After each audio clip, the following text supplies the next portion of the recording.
Handa ka na bang buksan ang pinto sa mundo ng kababalaghan? Ito ang Kwentesta.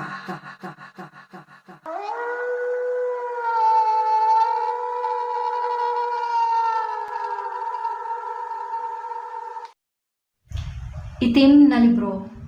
Kumusta sa mga mambabasa at sa iyo, aming kwentesta? Sa totoo lang, nag-alinlangan akong ibahagi ang kwentong ito. Pero pakiramdam ko ay kailangan kong ilabas ang isa sa mga pinakamaitim kong lihim. Paumanhin kung mahaba ito. Nangyari ang insidenteng ito noong 4th year high school ako. Ilang taon na ang nakalipas.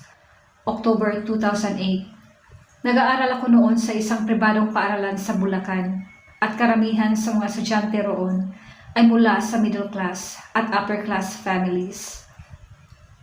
Iilan kaming scholar at para makakuha ng scholarship doon ay dapat may GWA kang 88 pataas. May kaklase akong nag-transfer noong isang taon at siya ay isang scholar. May tawag ang mga mayayamang estudyante sa mga tulad niya, the charity kid o simpleng the charity. Matalino siya, maganda, pero sobrang tahimik.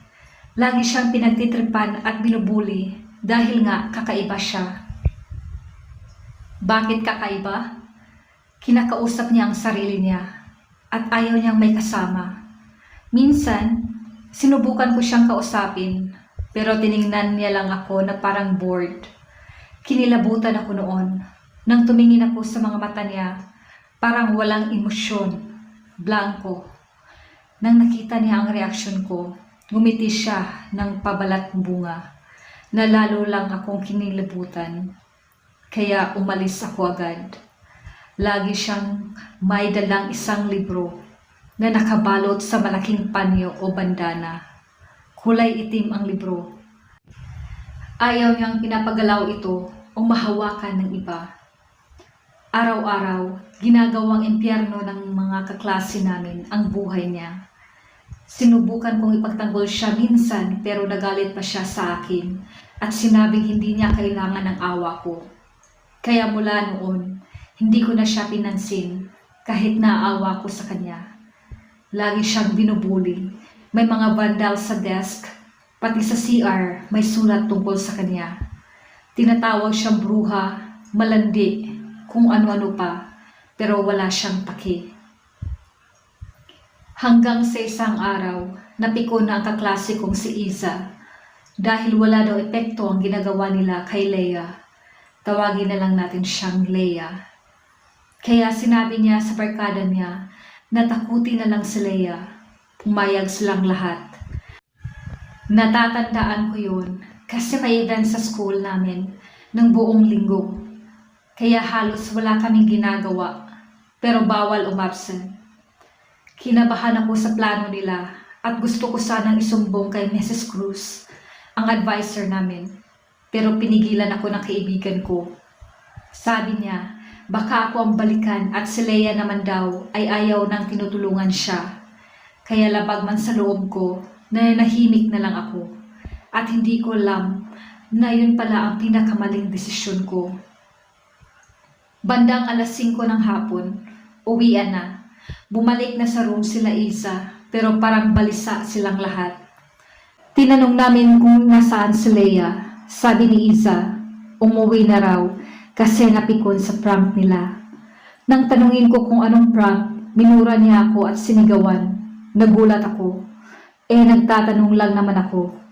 Isa sa mga kaibigan niya ay may ibinulong sa kanya.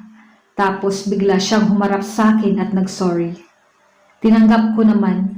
Pero napansin kong parang ang weird nila. Hindi makatingin sa akin, parang may tinatago. Yung gabing yun, natapos ko na ang assignment ko sa algebra at papatayin ko na sana ang ilaw nang may nakita akong anino ng tao sa kortina. Nilapitan ko at hinawi ko, pero walang tao. Inisip kong baka pagod lang ako. Nang lumingon ako sa pintuan ng kwarto ko, nandun si Leia. Nakatalikod siya sa akin. Nagtaka ako kung paano siya nakapasok at paano niya nalaman ang address ko. Kinabahan ako, lalo nang marinig ko siyang umiiyak. Lalong lumamig ang paligid kahit hindi pa nakabukas ang aircon. Kumukurap-kurap na rin ang ilaw. Tinawag ko siya. Leia, anong ginagawa mo dito? Paano mo nalaman ang address ko? Sino nagpasok sa'yo? Hindi siya sumagot. Tumunog ang cellphone ko. Si Elaine, kaklase namin, ang tumatawag. Sinagot ko habang nakatingin pa rin kay Leia na nakatalikod pa rin. O Elaine, bakit ka napatawag? Alam mo bang nandito si Leia sa bahay namin ngayon? Ang weird kasi hindi ko naman binigay ang address ko sa kanya.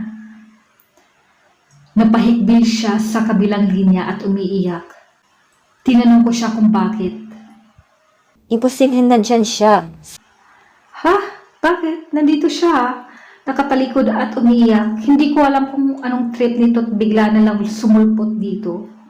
Sabi ko. Imposible yun kasi... Sabi ni Elaine. Ano nga kasi? Sabi ko. Habang dahan-dahang humaharap sa akin si Leia. Kasi patay na siya. Sabi ni Elaine.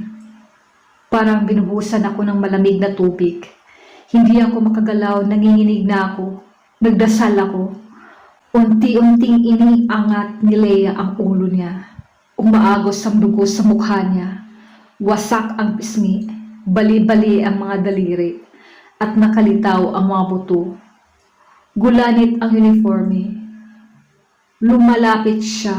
Hindi ko magalaw ang mga paa ko. Gusto kong sumigaw hanggang sa lumapit siya at halos magkadikit ng mukha namin. Bumagsak ang isa niyang mata sa sahig. Leia, pabulong. Lumanji. Salamat. At bigla siyang naglaho. Doon ko lang nailagalaw ang katawan ko at napasigaw ako. Tumakbo ako palabas sa kwarto. Nagulat ang pamilya ko. Ikwinento ko ang lahat. Sabi ng mama ko, baka imahinasyon lang. Pero alam kong totoo yun. Umiiyak na ako. Kinabukasan, sinamahan ako ni Papa sa school. Nalaman naming nawawala si Leia simula pa kahapon. Nag-report na sa pulis ang pamilya niya. Hinanap siya sa buong campus hanggang sa natagpuan ang bangkay niya sa paanan ng hagdan. Basag ang bungo, bali-bali ang katawan. Naalala ko ang sinabi niya sa akin. Lumanji. Kahit tinatawag ko na magulang ko, tumakbo ako papunta roon. Naghahanap ako ng kahit anong clue. May nakita akong kumikislap. Isang hair clip. Kilala ko kung kanino yun. Bigla akong sigawan ng pulis. Bawal daw ako roon. Pinakita ko ang hair clip. Sabi ko, kilala ko ang may-ari niyon. Siya ang pumatay kay Leia. Dumating si Miss Tan, English teacher namin. Pinagalitan niya ako at pinapalayas. Dumating na rin ang mga magulang ko. Tinanong ko siya kung anong ginagawa niya roon. Nag-iba ang mukha niya. Sinabi niyang pinabantayan siya roon. Tinanong ko ulit kung siya ba ang unang nakakita sa bangkay. Tumango siya. Oo daw, siya. Nakakaawa raw si Leia. Bali-bali ang katawan at parang pinukpok ng baseball bat. Napakunot ang noo ng detective. Ma'am, pag yun laman na baseball bat ang ginamit, hindi ba namin sinabi sa iyo yun? Natahimik siya. Lahat nagulat hanggang sa napaiyak siya at umamin. Siya ang pumatay kay Leia. Dahil sa selos, nalaman niyang si Leia ang girlfriend ng pinsan niyang labis niyang mahal. Gamit ang prank nila Isa, sinundan niya si Leia. Nakisali siya sa pananakot. Dinala nila si Leia sa hagdan. Binuyo ito magpakamatay. Umiyak lang si Leia. Nainis siya. May nakita siyang lumang baseball bat. Kinuha niya yon at buong lakas na pinukpok si Leia. Nawala ng balanse si Leia. Gumulong sa hagdan. Natakot ang mga estudyante. Tinakot niya ang mga ito na huwag magsusumbong. Kung hindi, sila ang isusunod. Nahuli si Ma'am. Nakulong siya ngayon sa provincial jail sa Bulacan. Wala na akong balita sa mga kaklase ko. Simula noon, tinamaan ako ng matinding trauma. Pero ang pinaka nakakikilabot sa lahat, pagka-uwi ko mula sa libing ni Leia, nakita ko ang itim na libro niya nasa ibabaw ng kama ko.